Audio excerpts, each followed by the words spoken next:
Hello everyone, welcome to Ibdp Biology. Today our topic is going to be origin of cells. So let's get started.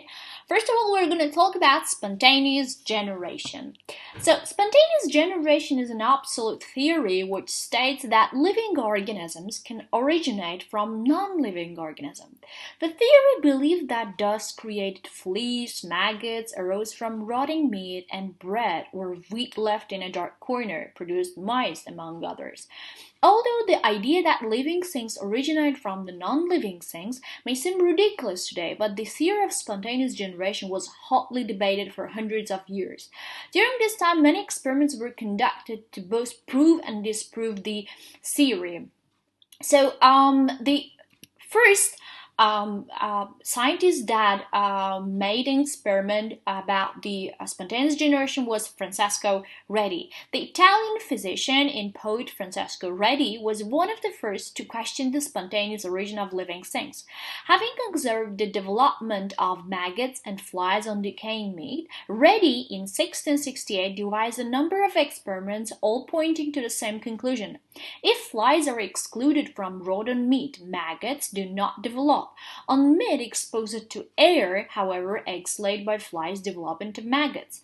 He tested the spontaneous creation of maggots by placing fresh meat in each of two different jars. One jar was left open, the other was covered with a cloth. Days later, the open jar contained maggots, whereas the covered jar contained no maggots. He did know that maggots were found on the exterior surface of the cloth that covered the jar. Redi successfully demonstrated the maggots come from the fly eggs, but he was not successful to convince all the scientists related to spontaneous generation. Louis Pasteur's 1859 experiment is widely seen as having settled the question of spontaneous generation. He boiled the meat broth in a flask that had a long neck that curved down right like that of a goose or swan. That's actually the S shape. The idea was that the bend in the neck prevented falling particles from reaching the broth while still allowing the free flow of air. The flask remained free of the growth for an extended period. When the flask was turned so the particles could fall down the bends, then the broth quickly became clotted. This work was so conclusive that biology codified the law of biogenesis, which states that life only comes from the previously existing life. So this is how the Pasteur actually did his experiment. In the first experiment, he showed that he designed an experiment to test whether sterile nutrient broth could spontaneously generate. Two experiments were set up. In both, Pasteur added nutrient broth to flask and bent the necks of the flask into S shape. Each flask was then heated to boil the broth in order to all existing microbes were killed. After the broth had been sterilized, Pasteur broke off the swan necks from the flask in experiment 1, exposing the nutrients broth within them to air from above. In experiment 2, were left alone. The broth in experiment 1 turned cloudy, whilst the broth in experiment 2 remained clear. This indicates that microbe growth occurred in the Experiment 1. The conclusion. Pasteur rejected the hypothesis of spontaneous generation as for growth of microbes to occur a source of contamination. So, was Pasteur correct? Could spontaneous generation of life never occur? So, let's watch a video here. Where do cells come from? If a cut of meat is left out, over time it will putrefy and begin to teem with microorganisms, and possibly with larger organisms like maggots. Prior to the mid to late 19th century, the origin of microorganisms in decaying matter was in question. Some maintained that microbes arose from other microbes that landed on the food from the air. Others supported the hypothesis of spontaneous generation, which states that living organisms can arrive spontaneously from non-living matter. In the 1600s, Francesco Redi sought to test the hypothesis of spontaneous generation by applying what came to be known as the scientific method, a process of making observations, asking questions, formulating a hypothesis, and designing experiments to test the hypotheses. Redi and others observed that flies and then maggots could be seen around pieces of meat that were left out in the open. He therefore asked the following questions. Where do the flies come from? Is the rotting meat transformed into the flies? From these questions, Rady formulated the hypothesis that only flies can make flies, and that rotting meat cannot be transformed into flies. Rady sought to test his hypothesis by performing the following experiment. He placed pieces of meat in 3 glass jars. The first jar was left open. The second was covered with a loose netting, and the third was completely sealed. All jars were exposed to flies in the surrounding room. Rady predicted that if meat could not be transformed into flies, then the sealed containers should not produce either maggots or flies. Whereas, if the meat can be so transformed, then the sealed jar should also develop maggots and flies.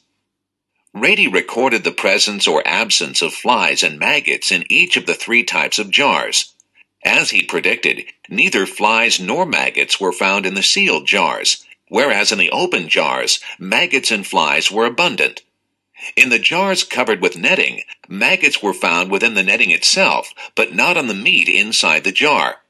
Rady concluded that meat could not transform into flies. Only flies could produce flies. The theory of spontaneous generation could not be supported and was incorrect. Unfortunately, Rady's experiment did not convince everyone. Some argued that while spontaneous generation might not apply to larger organisms like maggots and flies, it might still be applicable to smaller microbes. The question was finally answered definitively in the late 1800s by Louis Pasteur in his now classic experiment. Pasteur's hypothesis was that if cells could arise from non-living substances, then they should appear spontaneously in sterile broth. To test his hypothesis, he created 2 treatment groups: a broth that was exposed to a source of microbial cells and a broth that was not. For his control treatment, Pasteur used a straight-necked flask that allowed particles in the air to fall into the broth stored in the flask. For his experimental treatment, Pasteur used a swan-necked flask. The neck shape and length assured that no cells could enter the broth from the air. Pasteur then performed the same procedure on these 2 flasks. He boiled the broth to kill any existing organisms. He then let the broth cool and allowed it to sit for several days, after which he removed the necks of the flasks and checked the broth for the growth of any organisms. Pasteur found living organisms only in the control flask. Because the experimental flask remained sterile, the hypothesis of spontaneous generation was rejected. By changing a single variable, the shape of the flask, Pasteur was able to conclude that cells were not generated spontaneously, but were actually entering the broth from the surrounding air. Microorganisms, carried by dust particles, fell into the straight-necked flask. However, the swan neck trapped the particles, preventing cells from entering the broth.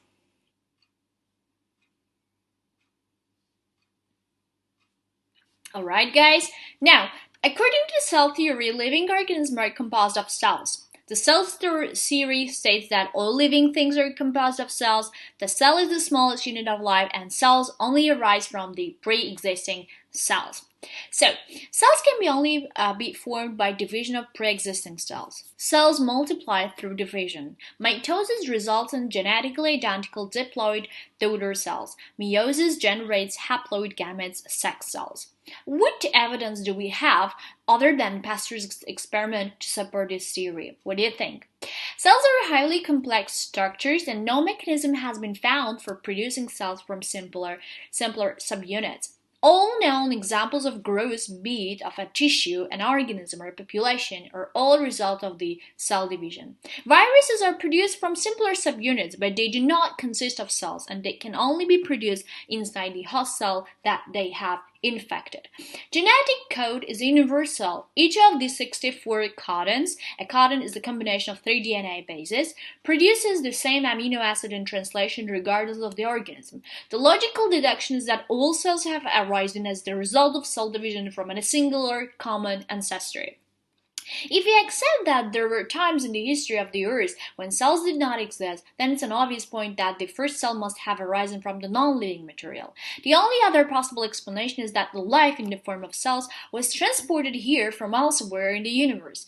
As illustrated above, it's extremely difficult to generate cells from anything but other cells. So how did the first cells arise?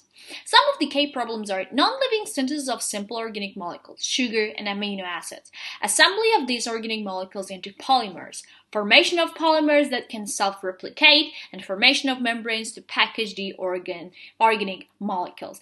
Can you identify these molecules? These are the hydrogen, nitrogen, water vapor, methane, ammonia, and hydrogen sulfide that gases come from the abundant volcanic activity. So these monomers mixed in the primordial soup, shallow ocean laden with the chemicals braided so that they reacted to form biological molecules. Miller and Urey tried to recreate this condition in the lab in 1953. They were trying to demonstrate chemical evolution, the formation of more complex molecules from a simpler stock. They combined the molecules from the previous page in a closed glass vessel. They heated the water, stimulated the volcanic activity, and sparkled electricity through this stimulating lightning. So let's see, after a week they found 13 of the 20 naturally occurring amino acids. Around 50% of the carbon was now in organic compounds. Let's see the animation. In the 1920s, Oparin and Haldane hypothesized that the atmosphere of the primitive Earth contained gases such as nitrogen, ammonia, methane, carbon dioxide, water vapor, and hydrogen. Oxygen did not become a part of the atmosphere until the advent of photosynthesis millions of years later. It was further hypothesized that under these conditions, organic molecules could be formed if there were a source of energy such as electricity from storms or ultraviolet radiation from the sun. In 1953, Stanley Miller and Harold Urey tested this hypothesis. They constructed a closed system with a reservoir for water, sampling ports, a chamber for the input of electrical energy, and a condenser to convert the water vapor back to a liquid. The researchers then added water, hydrogen gas, methane, carbon dioxide, ammonia, and nitrogen. The water was heated to form a vapor, and electrical sparks were generated to mimic lightning. This apparatus simulated the possible conditions of the early Earth. When the water was analyzed after 1 week, they found simple carbon compounds such as formaldehyde and hydrogen cyanide. These compounds then combined to produce formic acid, urea, and amino acids. In similar experiments carried out over the next several years, various organic compounds have been synthesized. These experiments showed that simple organic compounds, including the building blocks of proteins and other macromolecules, could be formed from gases present in the primitive atmosphere with the input of electrical energy. So the first cells must have arisen from non-living material. Non-living synthesis of simple organic molecules, as you watch in the animation, Miller and Urey recreated the conditions of prebiotic Earth in a closed system. These conditions included a reducing atmosphere, high radiation levels, high temperature, and electrical storms.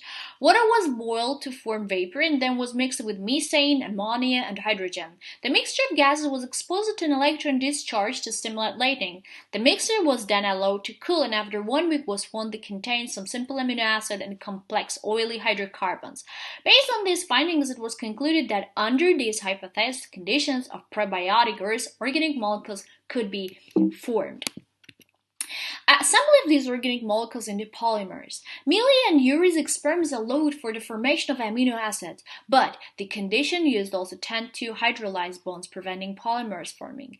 Deep sea thermal vents, fissures in the planet's surface from which geothermal heated water emerges. Along with the heat energy, the vents produce a ready supply of the reduced inorganic chemicals. Vents provide the right conditions and chemicals to allow organic polymers to arise. Formation of polymers polymers that can self-replicate. DNA, though very stable and effective at storing information, is not able to self-replicate. Enzymes are required. However, RNA can both store information and self-replicate. It can catalyze the formation of copies of itself. In ribosomes, RNA is found in the catalytic site and plays a role in peptide bond formation. Formation of membranes to package the organic molecules. Experiments have shown that phospholipid natural assembly into bilayers if conditions are correct. Formation of the bilayer creates an isolated internal environment. The formation of an internal environment means that optimal conditions, example for replication or catalysis, can be maintained. So, endosymbiotic theory. The endosymbiotic theory suggests that a host cell ingested a bacteria through endocytosis and they become dependent on each other for survival. The bacterial cell then underwent changes over time and became a mitochondrion. The bacteria specialize in providing ATP to its cells. There is an evidence for that mitochondria are about the same size as the bacterial cell. They divide by binary fission like bacteria. They have their own 70S ribosome to synthesize their protein. They have DNA in there which resembles prokaryotic DNA and more than eukaryotic DNA. So let's see how endosymbiosis actually happened by the animation. The eukaryotic internal membrane system, called the endoplasmic reticulum, and the nuclear envelope may have evolved from infoldings of the plasma membrane in an ancestral prokaryotic cell. Such infoldings are common in modern prokaryotic cells. The theory of endosymbiosis proposes that a critical stage in the evolution of eukaryotic cells involved endosymbiotic relationships with prokaryotic organisms. Microorganisms that live within other cells and perform specific functions for their host cells are called endosymbionts. According to the theory, energy-producing bacteria may have been engulfed by a larger primitive cell and come to reside within it, eventually evolving into what we now know as mitochondria. Photosynthetic bacteria use photosynthetic pigments embedded in internal membranes to derive energy from sunlight. These bacteria may have come to live within early eukaryotic cells, leading to the evolution of chloroplasts. Several facts provide evidence for the endosymbiotic hypothesis. A few examples include: 1. Mitochondria and chloroplasts contain their own circular DNA, similar to DNA in bacteria. 2. Both mitochondria and chloroplasts are surrounded by two membranes. The inner membrane is probably evolved from the plasma membrane of the engulfed prokaryote, while the outer membrane is probably derived from the cell membrane of the host. 3. Mitochondria are about the same size as bacteria. 4. Mitochondria appear to have been derived from purple bacteria, and chloroplasts derived from photosynthetic bacteria. Now there is also a video about how the evolution of complex life on Earth begins, but it takes a long time, so you're gonna watch it at home, or we're gonna watch it during the lesson. So, development of the nucleus. A prokaryote grows and develops, falls into its membrane to maintain efficient surface area volume ratio. The enfoldings are pinched off, forming an internal membrane. The nucleus region is enclosed in the internal membrane and hence becomes the nucleus as you see it here. The cyanobacterium and aerobic bacteriums getting inside by endosymbiosis, and they create the eukaryotic cells. The development of mitochondria. An aerobic probacterium enters a larger anaerobic prokaryote. It survives digestion to become a valuable endosymbiont. The aerobic protobacterium provides a rich source of ATP to its host, enabling it to outcompete other anaerobic prokaryotes. As the host cell grows and divides, so does the aerobic protobacterium. Therefore, subsequent generation ultimately contain aerobic protobacterium. The aerobic protobacterium evolves and is assimilated and to become a mitochondrion.